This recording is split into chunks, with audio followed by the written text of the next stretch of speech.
Welcome back to the Manor Entropians. Julian McBain here, and we are hunting Longtooth.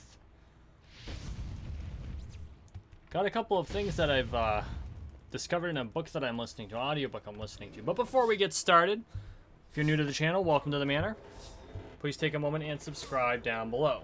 We are on the road to 13 million subscribers, one subscription at a time, so make sure you subscribe. Also, please consider going to patreon.com/JulianMcBain if you want to support my work. You will get a copy of my ebook, The Modern Entropian. You get more swords soon. Running low. Doing good for ammo, though. Global's help. So, okay. As you know, I'm a personal finance guy, right? I talk about money a lot. I talk about motivation a lot. Getting your shit together. Because I really feel that that's what we need to do.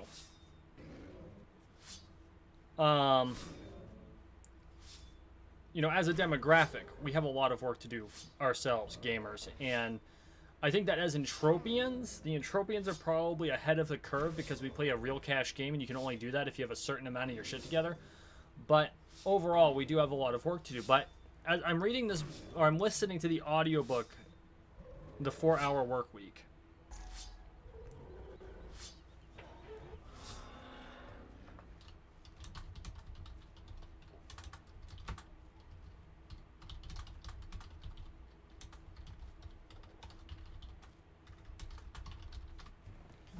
Sorry, that was a message I could not wait to answer. It's called The 4-Hour Workweek by Tim Ferriss. And he redefines what it means to be rich or wealthy. And it actually kind of got me to thinking about the structure of how we build our lives around ourselves, right? So he terms the people like him the new rich. And I mean, he's traditionally rich too, but this isn't how he designed his life. He designs his lifestyle around what he wants to do, and he goes in depth in the book. And I think I'm about 2 hours in, maybe 3, on how he does that.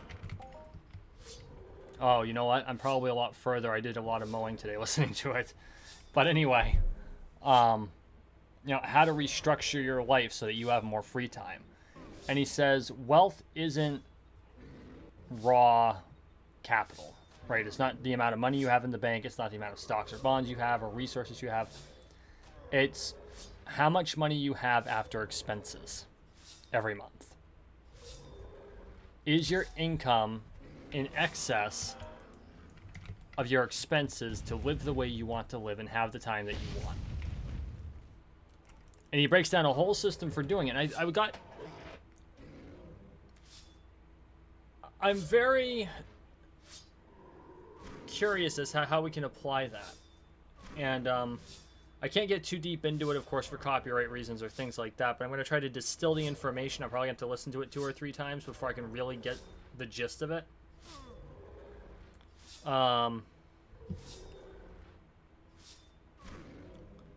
But what it comes down to is can you structure your lifestyle to do the things that you want and still have the income you need to do so? And that's a totally different model from just about everything else I've read.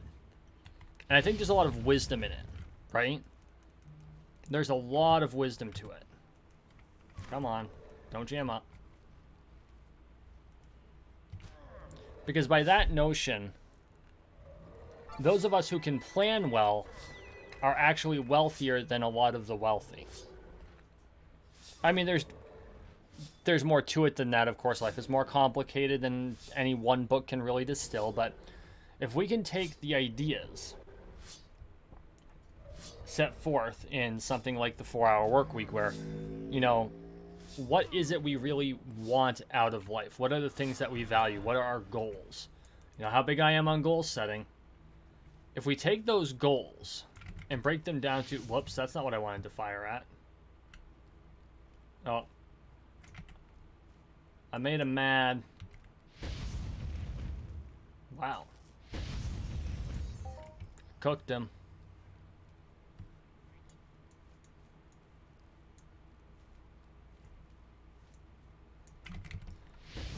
If we can take those principles and break down what it would take what does it take to live life the way you really want to, right?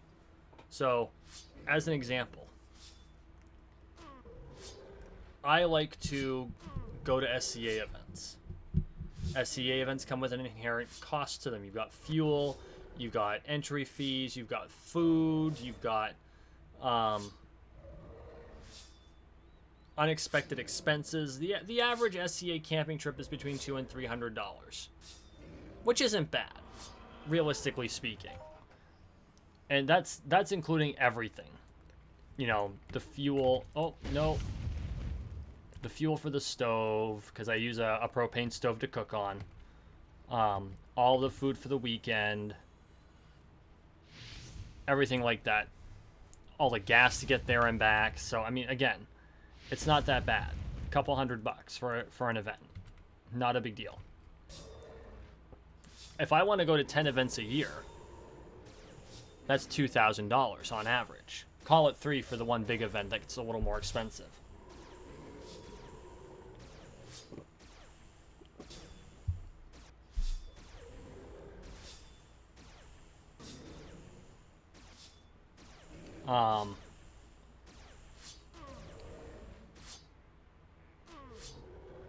So I need to be able to break down, what is that going to cost me? What do I need to earn every day to make sure I can continue going to those events on top of all of my base expenses? And all it comes down to is proper budgeting.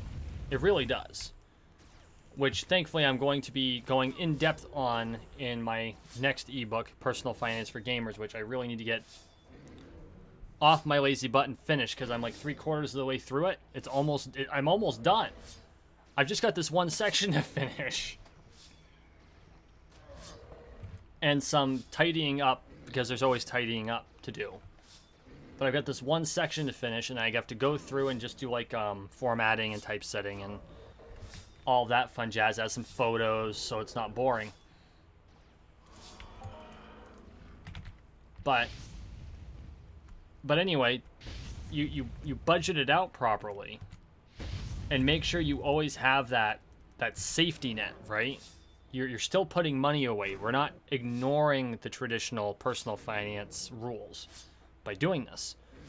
But you're having definitive daily goals to come up with what to live the life that you really want to live. You're designing your life around it. And then he goes even further to say, okay, now that you know what your goals are, design your life so you have the time to do the things you want. Like, he works 2 months on, 1 month off. It helps that he runs a business. I think he's like a drop shipper, so it's completely automated for him. And he works 4 hours a week. And he has plenty to go traveling to Japan and to Buenos Aires. I think he lives in Brazil now. He'll spend a month in Japan, or in Taiwan, or in France. And he accounts all of these different things, saying, look, this is how I do it. This is what you need to do to get there. And he goes through the whole thing and breaks it down to a system. Now, some of the things he says, you need to have some sort of a starting point to get it. And I think that's a place where people will become discouraged because they may not have that starting point right now. Like, the first thing he suggests you do is you get yourself a personal assistant, a virtual personal assistant, which are relatively inexpensive. You can, because most of your, he calls them VAs, most of your virtual assistants live in places like Bangalore, where the cost of living is so low you don't have to pay as much. You might be able to get a personal assistant for as low as $4 an hour. Keeping in mind, you may not be the only person they're working for at the same time, because they can, if they're working on something for you, it may not require a full hour working on your stuff. So that hour might be split between 3 or 4 people, because your thing takes 15 minutes and that person's thing takes 15 minutes, Although I don't believe that's the case. I know that IT support people work like that, having worked in IT, because you have, okay, plug in this computer, get that program running. Okay, plug in this computer, get that. So I'm sure it's kind of a mix. But it ranges from $4 to $15 US, and this was back in 2008. So account for inflation. Call it 7 to 20. or 9 to 20, which is no different than you'd pay anyone in the States. But because they can do things while you sleep, because they're 12 hours behind or in front of us, they get the work done while you sleep. So you can assign something when you just before bed, and when you get up, it's done. I find that very curious, and I'm like, a lot of us don't have that flexibility, but he provides a whole bunch of resources that I am going to look into at some point, and I'll report on them. And, you know, if I think it's something practical, I will let you know. I mean, I love the idea of being able to farm out certain things, like, you know, I don't, actually, there isn't the whole, I lead a pretty simple life. But if I had a more active, like, farming things out, like setting appointments, maintaining the schedule, you know, ordering things that I need. Because if I have to, I think it took me an hour to find the webcam for my son that I ended up buying him so that he could do school remotely thanks to the Rona. But the idea is that I could have gone to a VA, a virtual personal assistant, and said, hey, my son needs a webcam that does this. Can you please locate one? And they'll have the information they need to make the purchase on my behalf. And they would go in, they'd find the one with the capabilities that I need, they'd order it for me and say, hey, it'll reach you on this, and it's paid for. And I like the idea. I really do. I do question the amount of people that he believes that can do it. I know it's one of those things where it's like having a child. You will never be ready to take the step. You just take the step when you do. But that one kind of just like blew my mind. He's like, farm out whatever you don't need to do yourself. And of course, I'm doing this while I'm sitting on a lawn tractor instead of writing the book. Right? And the first thing I thought is, damn, I wish I could just pay someone to mow this lawn for me. Which I can't for two reasons. One, lawn care is expensive right now. And two, well, if I wasn't mowing the lawn, I wouldn't have ended up hearing that. That's where I do all of my book listening.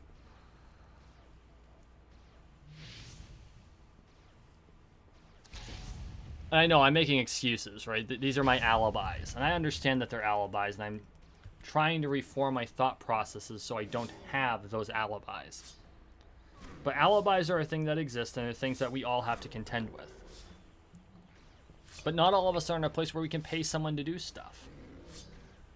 I might be able to get away with it once a year at this point in my life. And a lot of it's due to 2020. You know, things happen. My hope is that will change.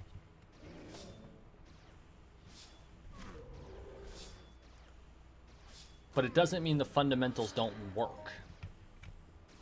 It just means it's a little further down the line than where I'm at. And you can look at all of these things that the ultra wealthy do and be like, how could I ever live like that? And it's like, no. It can happen. If that's what you want, it can happen. Oh shit, my sword broke. I mean, if you ever doubt that you can do anything, remember this. A Swedish company came up with a game that uses real money, and it's got over 1 million people playing it. And if they can do that, you can do anything. And it has largely lived with minimal competition for 17 years. 16 or 17 years. When was the 15 year? Was that last year or the year before? I can't remember. I think it was last year. You can do anything. You just have to take the parts of all of the, like, I know there are people who enjoy listening to my advice. And there are people who probably think I'm a whack job. Because here I am, lower middle class, giving advice on how to grow your wealth. And I can even tell you all of the reasons why I have hit the ceiling where I'm at and why I haven't broken through. Maybe I'll even do a whole video on it just so you understand where I'm at and why I say I'm not there yet. And I admit up front, I'm not there yet. I made a lot of mistakes in my past that I am making up for. Nothing felonious, but nothing criminal, but there was mistakes made that I am making up for. Eventually, I will break through that, and I will be on my way. That doesn't mean I didn't learn the techniques. If it weren't for these techniques, I would not be as far as I am today. If it weren't for all of the things I learned, I would still be back at the starting block like where I was 7 years ago, 8 years ago now. So the things that I say, the majority of them, or a large proportion of them, are things I have personally learned and experienced. And as I listen to these things from people like Grant Cardone and Tim Ferriss and Napoleon Hill and Jordan Peterson and Jeffrey Gitomer, not necessarily regurgitate, synthesize and recount the different techniques that they talk about. Because that's what I am. I'm not an original thinker, and I wish I was an original thinker, but I'm not. I am a synthesizer. I take ideas, I roll them around in my head, I pull them in with ideas from other sources, and basically you stir them together in a pot, you throw it on a pan and see what you bake. It's like a cake. In Final Fantasy, synthesization, it's exactly what I'm doing. It's just like weapons in Dark Cloud. You can condense the weapon into a weapon attachment that you attach to the next weapon, and that attachment gives the new weapon a chunk of that original weapon's power that allows you to have a more powerful weapon. And that's what I do, except the weapons are ideas. They're not swords and slingshots, they're ideas. And I take that idea and I condense it down into what I can see as its original. And I know that my efficiency isn't as high as it needs to be. It's a skill you gotta grind. It's a skill you gotta grind, just like coolness. But you condense it down and you attach it to other ideas. And then you light the forge, the smelter of your mind. And you get it piping hot. And you throw all these ideas into the smelter and they turn molten, they mesh together and they mold together. And then you pour it into a casting, so you've got this idea ingot.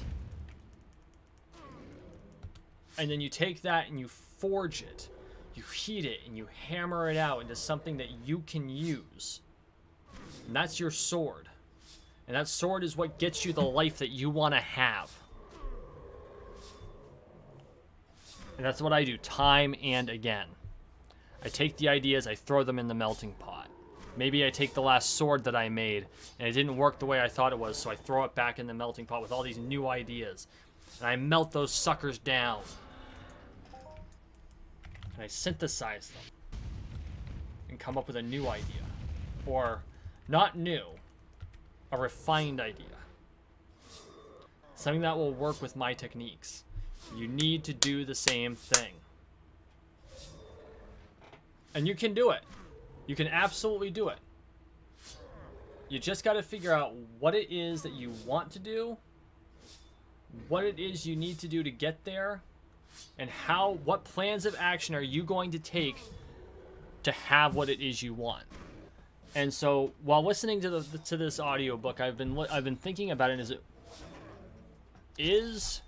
Because it's the dynamic opposite of the 10x rule, right? So Grant's like, you just got to grind, you got to hammer, you got to never let up, you just throw more energy into it, you just hit it, you hammer it, you grind until you grind it to dust, and then you grind it some more.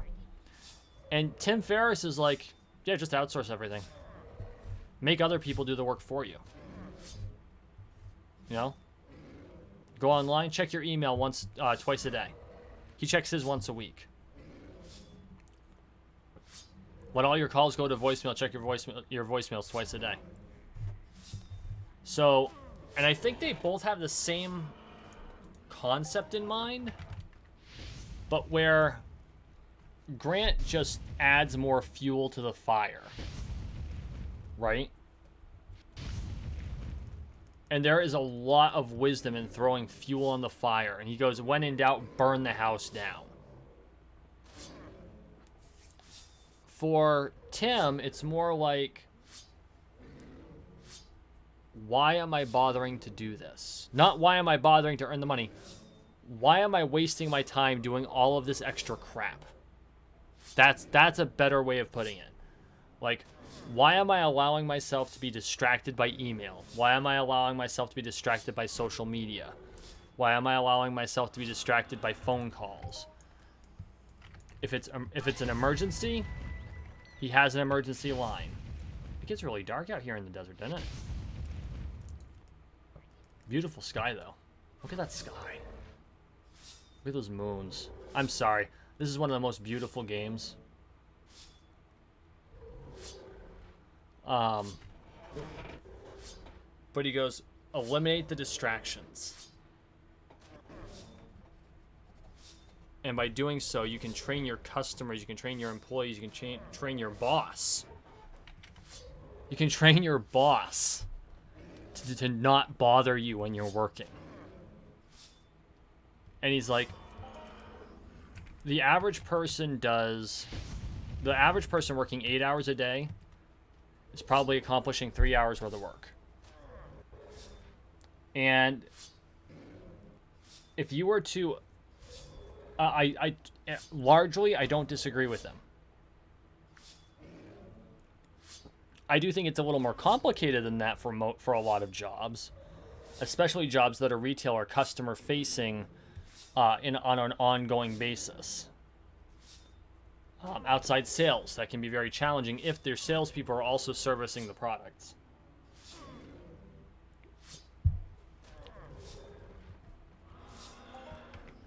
But the idea of, it's like, I answer my emails twice a day. I will get back to you at the next window. I answer my voicemails twice a day. We will get back to you at the next window. And then he focuses on the other things, the important stuff, between those two windows. Because I think he said noon and 4. That's when he checks his voicemails and emails and sends all the responses. And when he can, he outsources it. He outsources his answering. Because he has like a customer service group that he hired to do a lot of his stuff. And he's just like, here's where your discretion is. If it's within this frame, don't bother me. Just sign it. And it works. Now, obviously, a lot of us can't do that. A lot of us aren't in that position. But if we can come up with a methodology that utilizes the same premise of what Tim put forth, then maybe we can all rebuild our lives. We can design our lifestyles. Because that's what he calls it, lifestyle design. We can design our lifestyles around what we really want to do with our day. And for a lot of us, an immediate change isn't going to happen. Most, if not all of us, have 9 to 5s. Most, if not all of us, we're employees.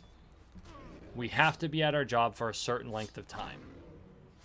But if we can become hyper efficient in what we do, eliminating the distractions, eliminating the interruptions,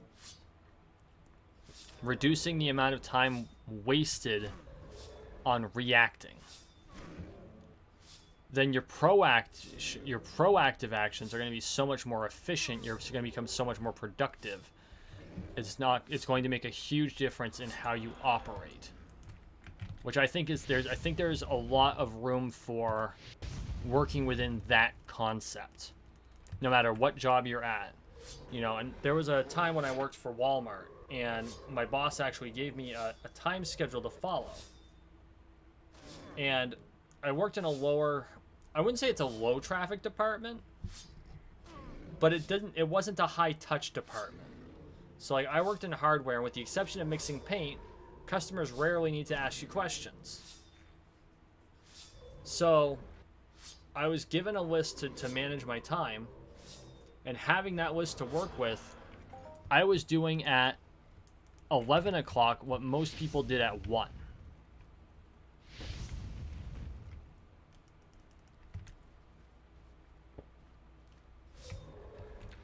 Now, again, hardware is a low-touch department. You're not constantly talking to customers. Sometimes they might ask you where something is. There's minimal distractions. Sometimes you got to mix paint. Which, if I had to mix a can of paint a day, that was surprising. Usually you'd have a customer, they'd come in, they'd buy 6 cans of paint they needed mixed, and then you wouldn't have another paint customer for 3 days. Just the nature of the beast. And in winter, you wouldn't mix paint hardly at all. But because I was able to focus, I was able to eliminate all of the outside crap. I was able to be hyper efficient. And in some ways, I miss being that hyper efficient. To a certain extent, my current job makes that very difficult.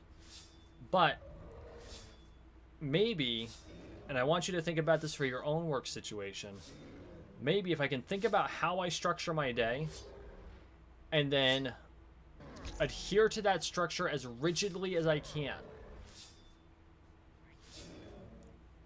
maybe I can overcome that issue.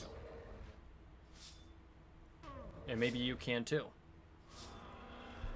And if nothing else, I can go to my boss and say, hey, I've got this idea. I would like to give it a try. I'd like to try it for a week, see what happens.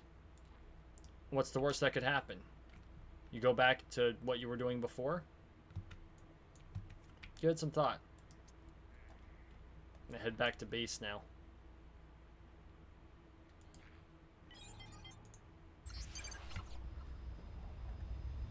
I really do enjoy migration. I really just, you know what it is? I just love Entropia universe. That's what it comes down to. I love the game. We all do, no matter how much we grouch and moan and bitch about it. We would not be here if we did not love the game.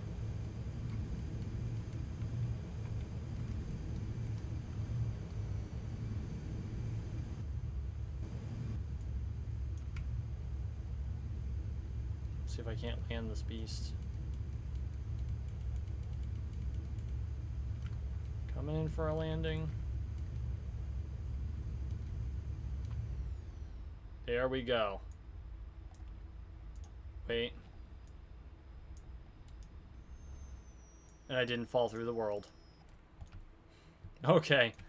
Thank you for watching. Thank you for listening. Please like, share, and subscribe down below.